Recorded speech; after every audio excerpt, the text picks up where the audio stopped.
Hello and welcome. स्वागत करता हूँ आप सभी का वेटरन यूट्यूब चैनल पर। जैसा कि आप सभी को पता है कि स्कोर कार्ड रिलीज हुआ है और कल से काफ़ी ज़्यादा चीज़ें ऐसी चल रही हैं जो स्टूडेंट्स मेरे तक पहुँचाई हैं, मेरे तक कमेंट सेक्शन के थ्रू हो या फिर टेलीग्राम के थ्रू हो। उनका एक एक ना कॉमन मैसेज आ रहा है कि सर एक चीज़ समझ में नहीं आ रही है कि ये जो स्कोर का डिस्ट्रीब्यूशन हुआ है हमारे पास, हमने अटेम्प्ट कैसे किए, कितने किए, वो तो चलो ठीक है, हमारे गलती हुए या नहीं हुए, वो बहुत अलग चीज़ हो गई। लेकिन इस बार ना कन्फ्यूज़न थोड़ा-सा ज़्यादा है। कन्फ्यूज़न किस चीज़ का है? मैं आपको एक ना सिनेरियो बताता हूँ और अगर आपने ये चीज़ फ़ील की है, तो कमेंट सेक्शन में मुझे ज़रूर से बताइएगा कि हाँ सर, ऐसा हुआ है, हमने भी आपस में बात की है, लेकिन उस लेवल पे बात नहीं की है ना। आपने ज़्यादा से ज़्यादा 1 स्टूडेंट से या 2 स्टूडेंट से बात की होगी। मेरे पास ऐसे बहुत ढेरों मैसेजेस डले हुए हैं कि सर मैंने तो इतना अटेम्प्ट किया था, इतना स्कोर आया, मैंने इतना अटेम्प्ट किया था, इतना स्कोर आया। और अब एक सिनेरियो मैं बताता हूँ आपको कि क्यों कन्फ्यूज़िंग है, क्योंकि अभी तक हो क्या रहा था। और ऐसा नहीं है कि ये पहली बार हुआ है, ऐसा पहले भी हो चुका है, बट इसकी कोई मापदंड नहीं है ना हमारे पास, जो कि मैं हमेशा बात करता रहता हूँ कि अगर नॉर्मलाइज़ेशन है, तो नॉर्मलाइज़ेशन का फ़ॉर्मूला क्या है, नॉर्मलाइज़ेशन की विधि क्या है? एक्यूरेसी नॉर्मलाइज़ेशन की अगर विधि है, तो वो कैसे काम करती है? वो सारा कुछ हमारे पास कुछ है नहीं है, तो ये और ज़्यादा ना कन्फ्यूज़न क्रिएट कर रही हैं ये सारी चीज़ें। हुआ क्या है कि अ, जो एक 3rd अगस्त की जो सेकंड शिफ्ट थी, वो काफ़ी हार्ड शिफ्ट थी, ओके? तो उस शिफ्ट वाले जितने भी स्टूडेंट्स हैं, उनके मार्क्स इंक्रीज़ हुए हैं नो डाउट। क्वांट वाले सेक्शन में ज़्यादा हुए हैं, रीज़निंग वाले में कुछ स्टूडेंट्स का कहना है कि कम हुए हैं, कुछ स्टूडेंट्स का कहना है कि नहीं वही स्टेबल हैं और कुछ का कहना है कि वो बढ़ चुके हैं। अब इसमें ना 2 तरह के स्टूडेंट हैं, एक वो जिनका एग्ज़ाम क्लियर हो चुका है, वो इस डिस्कशन का पार्ट ही नहीं है। क्यों नहीं है भाई इस डिस्कशन का पार्ट? क्योंकि उनका मेंस का एग्ज़ाम है भाई, तो वो मेंस के एग्ज़ाम पे फ़ोकस कर रहे हैं। वो पार्टी नहीं ले रहे हैं, वो बोल रहे हैं कि मेरे को कुछ लेना-देना नहीं है। जो फेल हुए हैं और जिनका स्कोर ऊपर-नीचे हुआ है, जिनके ज़्यादा हो गए हैं या कम भी हो गए हैं, लेकिन वो तब भी क्लियर कर गए हैं, तो वो उस चीज़ में पार्टिसिपेट कर ही नहीं रहे हैं। पार्टिसिपेशन उनका है जिनका क्लियर नहीं हुआ अच्छे खासे अटेम्प्ट करने के बावजूद भी। क्या समस्या आई है, क्या कन्फ्यूजिंग चीज़ है, वो मैं आपको बताता हूँ। देखो, मेरी जो शिफ्ट थी, वो सेकंड शिफ्ट थी, 3rd अगस्त को, जो कि हार्ड शिफ्ट है, ठीक है? मैंने खुद ने 62 अटेम्प्ट शायद मेरे थे, मुझे जहाँ तक याद नहीं है, 62 अराउंड मेरे अटेम्प्ट्स थे, जिसमें मेरे 69 मार्क्स आए हुए हैं, ठीक है? उसमें क्वांट में मेरे मार्क इंक्रीज़ हुए हैं, लेकिन वो एक अलग बात हो गई, क्योंकि वो तो यार बड़े हैं, सबके जितने लोगों के बड़े हैं, उनके मार्क्स बड़े हैं। अब यहाँ पे मेन प्रॉब्लम क्या है, उसी सेम शिफ्ट में मेरे साथ गए थे 2 student, same centre, same shift, मैं भी उसी शिफ्ट में हूँ, मेरे साथ में स्टूडेंट्स थे वो, दोनों के जो अटेम्प्ट्स थे वो लगभग-लगभग बराबर थे। लगभग-लगभग का मतलब एक स्टूडेंट के 49 दूसरे स्टूडेंट के 49, दोनों ही स्टूडेंट्स के अटेम्प्ट थे 49, जिसमें से मैंने एक का स्क्रीनशॉट कल डाला भी था, अगर आपने देखा होगा कम्युनिटी पे। तो same centre, same shift, same state. अगर आप स्टेट के हिसाब से दे रहे हो, तो वो एक अलग बात हो गई ना। एक स्टूडेंट के मार्क्स आते हैं 48.75 और एक स्टूडेंट के मार्क आते हैं 58।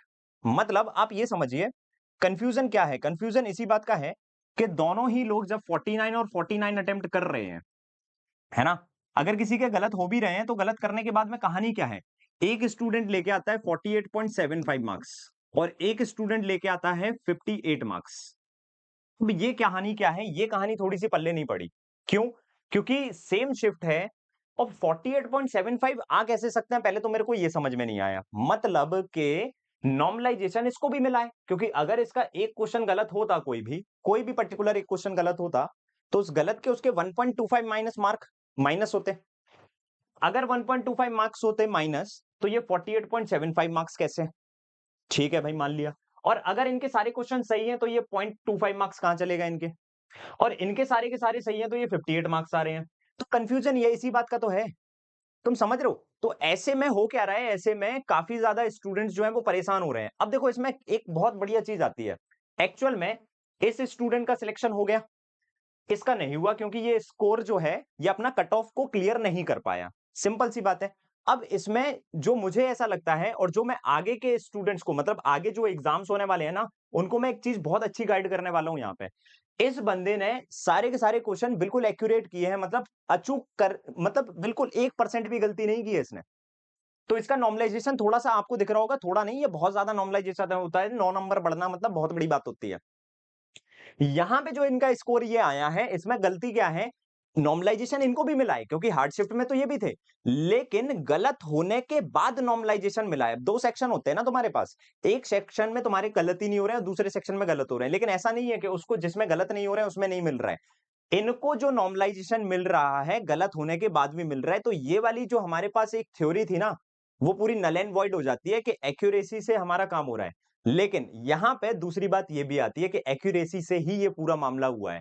इनके गलत होने के बाद में नॉर्मलाइज्ड होके इतने हुए हैं मार्क्स, ठीक है? और इनके गलत नहीं हुए हैं, इसलिए नॉर्मलाइज्ड इनके पॉजिटिव चले गए और इनके पॉजिटिव में नॉर्मलाइजेशन आए, लेकिन इनके जो नेगेटिव क्वेश्चन हुए थे, उन्होंने नॉर्मलाइजेशन को कट कर दिया और बराबर का बैठा दिया। समझ में आ रहा है तुम्हारे को? क्योंकि 48.75 बिना नॉर्मलाइजेशन के पॉसिबल है ही नहीं। और इन्होंने गलत किए हैं कुछ ना कुछ क्वेश्चन, इसलिए इनके जो मार्क्स है वो 48.75 आ रहे हैं, यानी कि गलत हुए। जैसे लेट सपोज एक एग्जांपल ले लेते हैं, 4 क्वेश्चन गलत हुए। अब 4 क्वेश्चन गलत होने का मतलब कि 4 क्वेश्चन के मार्क्स जाएंगे और 0.5 0.5 0.5 मतलब 0.25 0.25 4 बार, यानी कि 1 नंबर और जाएगा, यानी 5 नंबर उस व्यक्ति के जाने वाले हैं। अब इसके 5 नंबर कट हो गए, 44 मार्क्स इसके आना चाहिए अगर नॉर्मलाइजेशन नहीं मिलता। अब इनको मिला नॉर्मलाइजेशन दोनों ही सेक्शन में अलग-अलग। अब जैसे ही नॉर्मलाइजेशन मिला तो ये 48.75 पे आ गए क्वेश्चन गलत करने के बाद भी।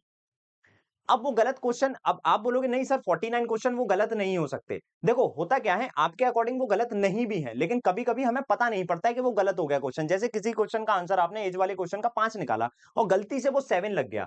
तो अकॉर्डिंग टू यू वो तो गलत नहीं है, लेकिन सिस्टम चेक कर रहा है। देखो वहां पे कोई व्यक्ति तो बैठ नहीं रहा है कि वहां पे वो इधर पे इसके बारे में ज्यादा सोच रहा है, इसके बारे में कम सोच रहा है।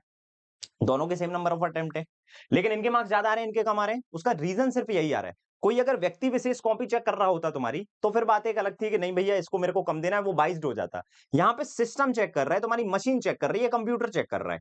तो कंप्यूटर बोलता है कि भैया डेटा क्या है, और डेटा क्या है, ये बिल्कुल गलत नहीं है तो इतने मार्क्स, और ये कुछ गलत है तो इनके मार्क्स कम हो गए। तो मेन कहानी क्या है, मेन कहानी आज भी वो जिंदा है, और वो जिंदा है एक्यूरेसी। मेन एक्यूरेसी की कहानी आज भी जिंदा है, और एक्यूरेसी के हिसाब से ही आपको चलना है आगे के एग्जाम के लिए। मैं आपको एक बहुत अच्छी चीज बताता हूं, आप अपनी एक्यूरेसी पे ध्यान दो। आप अटेम्प्ट कम करो या ज्यादा करो, उससे फर्क पड़ ही नहीं रहा है। समझ में आ रहा है?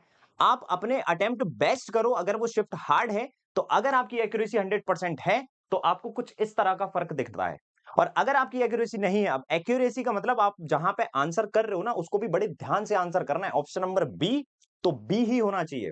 अगर किसी वैल्यू का आंसर तुम्हारा 8 आया है तो देख के 8 ही लगाना है तुम्हारे को। गलती से अगर वहां पे कुछ हुआ तो कुछ इस तरह से रिजल्ट आता है तुम्हारे सामने। समझ में आ रहा है? तो आगे के जो भी एग्जाम्स होंगे, तुम्हारे आईबीपीएस पीओ का प्रीलिम्स होगा, तो पहले से ये सोच के मत जाओ कि यार मेरे तो 55-60 अगर आ जाए, इतने अटेम्प्ट अगर हो जाए, मेरा काम चल जाएगा। क्योंकि अब कंफ्यूजन तो इन दोनों का ही था ना, क्योंकि प्री ये दोनों दे के आए, दोनों आराम से रो रहे हैं कि सर मेरे तो अटेम्प्ट ही कम है, मैं तो प्री के बाद मेंस की तैयारी करूं या नहीं करूं। मैंने बोला कि मेंस की तैयारी करो, अब ये भी लग गए, ये भी लग गए, लेकिन इनका नहीं हुआ, इनका हो गया।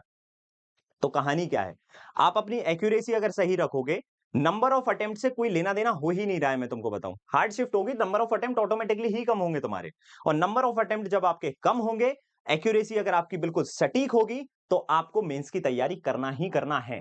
समझ में आया? इसके बाद में अगर आप सोच रहे हो कि बहुत से लोगों के सर ऐसे भी हैं कि उनके मार्क्स कम हुए हैं, तो इजी शिफ्ट वालों का मैं बता दूं, जो भी 4 अगस्त वाले स्टूडेंट्स थे, उसमें जो भी इजी शिफ्ट आई थी, उनमें कुछ स्टूडेंट्स को यह पता लग रहा है कि सर हमारे मार्क्स कम हुए। एक्चुअल में मार्क्स इनके भी कम हुए, लेकिन इनके नॉर्मलाइजेशन होने के बाद में बैलेंस हो गया। आपका वो नॉर्मलाइजेशन नहीं हुआ है, मे भी हो सकता है कि आपके वो क्वेश्चन गलत हो, या फिर हो सकता है कि नॉर्मलाइजेशन से डाउन हो, क्योंकि हमारे पास नॉर्मलाइजेशन की कोई भी ट्रांसपेरेंट मेथड या विधि नहीं है अभी तक। तो हम क्या कर सकते हैं, हम सिर्फ एक चीज के ऊपर फोकस कर सकते हैं, विच इज 100% एक्यूरेसी। अगर हम 100% एक्यूरेसी के साथ में अपना पेपर अटेम्प्ट कर रहे हैं ना, तो यहां पे एक मात्र भी कंफ्यूजन नहीं है। तो जो भी कंफ्यूजन है ना, वो बस्ट होता है हमारा किस वजह से, सिर्फ एक्यूरेसी की वजह से। आप अपनी 100% एक्यूरेसी रखिए, चाहे आप वहां पे 50 अटेम्प्ट कर रहे हो, 52 कर रहे हो, 55 कर रहे हो, 60 अटेम्प्ट कर रहे हो, जितने भी अटेम्प्ट कर रहे हो, उसको एक्यूरेसी से कीजिए।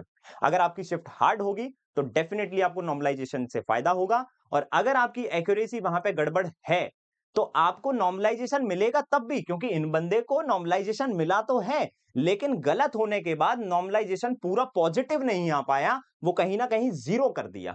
समझ में आ रहा है? नेगेटिव ज्यादा थे, नॉर्मलाइजेशन उतना मिल नहीं पाया शिफ्ट के दौरान, तो वो हमारा हो गया नल एंड वॉइड, खत्म, वहीं पे जीरो पे आ गया वो। समझ रहे हो? तो जितनी ज्यादा आपकी गलतियां होंगी, तो नॉर्मलाइजेशन मिल तो रहा है, एक्यूरेसी, अब 100% एक्यूरेसी का वो वाला जो कंसेप्ट था ना, वो क्लियर हो गया हमारे को कि 100% पे ही नॉर्मलाइजेशन मिलेगा, वो नहीं है। नॉर्मलाइजेशन आपको मिलेगा तो ज़रूर क्योंकि उसकी विधि तो कुछ है नहीं। ये दोनों स्कोर कार्ड देख के ही मैं समझ पा रहा हूँ कि ऐसा ही कुछ हुआ है, अदरवाइज़ इसके अलावा तो कुछ मेरे को लग नहीं रहा ना कि इधर पे कुछ है कहानी।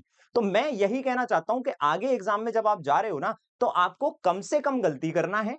हार्ड शिफ्ट में अगर हो, तो नंबर ऑफ अटेम्प्ट आपके वैसे भी कम रहेंगे, लेकिन वो नंबर ऑफ अटेम्प्ट जो कम है, वो गलत नहीं होना चाहिए। अगर वो तुम्हारे 100% सही है सारे क्वेश्चंस, तो तुम्हारे को नॉर्मलाइजेशन बेशक मिलेगा उसमें और नंबर ऑफ अटेम्प्ट्स तुम्हारे बढ़ेंगे, मतलब नंबर मार्क्स जो हैं वो अटेम्प्ट्स के हिसाब से तुम्हारे बढ़ के दिखेंगे तुम्हारे को स्कोर कार्ड में। तो आगे के एग्जाम में ये चीज अपने दिमाग में रख लेना कि नंबर ऑफ अटेम्प्ट जो है तुम्हारे, उसको देख के जज मत करो अपनी तैयारी को। जो शिफ्ट हार्ड है, नंबर ऑफ अटेम्प्ट कम रहेंगे, मार्क्स बढ़ सकते हैं।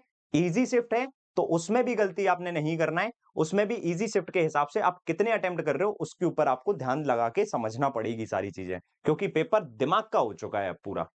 ठीक है? सो आईबीपीएस पीओ वालों के लिए और आगे जितने भी हमारे पास एग्जाम्स हैं जिसमें मल्टीपल शिफ्ट्स होती हैं, उनके लिए मैं यही सजेशन देना चाहता हूं कि आप अपनी एक्यूरेसी के ऊपर ध्यान दीजिए। नंबर ऑफ अटेम्प्ट ज्यादा के चक्कर में कहीं एक्यूरेसी गड़बड़ ना हो जाए। ये मैं कंफ्यूजन क्लियर करने आया था। अगर आपका स्टिल कोई कंफ्यूजन होता है, कमेंट सेक्शन में आप बताइएगा आपकी कौन सी शिफ्ट थी, कितने आपके मार्क्स आए हैं। Thank you so much, take care.